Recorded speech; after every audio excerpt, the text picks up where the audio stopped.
Micro stoppages, micro stop, and ito micro stoppages or short stops or small stops.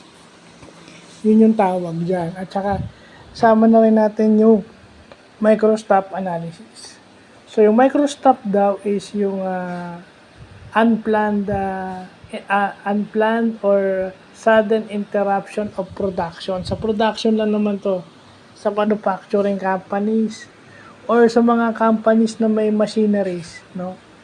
Ito ay dahil nag-malfunction ng equipment, material handling issues at environmental factors yung usually cause nito.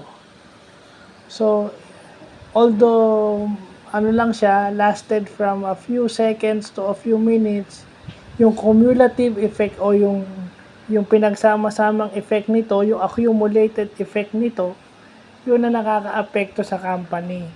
Kasi micro stoppages is synonymous to downtime. So pag sinabi natin downtime, pagdating sa production, lugi na si company. So yun yung kailangan pag-aralan ng husto ng mga company. Kaya may process na tinatawag ng micro stop analysis. So, yung micro-stop analysis, ina-analyze nila ano yung cause ng micro-stop at kung paano ito i-address. So, ganun lang siya kasimple. No?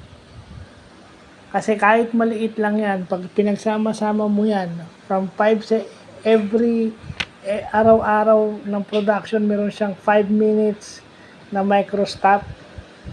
Di ba? 5 minutes, so ilang ano yun? Ilang oras na yun sa araw-araw. Kung 40 hours, sa 40 hours kung sa 40 hours meron siyang 5 minutes na micro-stop. Ilan na yun? Diba? So, malaking lugi na yun sa company kung titignan nyo. Kaya dapat ina-address daw, kaya ginagamitan yun ng micro-stop analysis. Yun yung nakalimutan ko pang i-vlog sa manufacturing.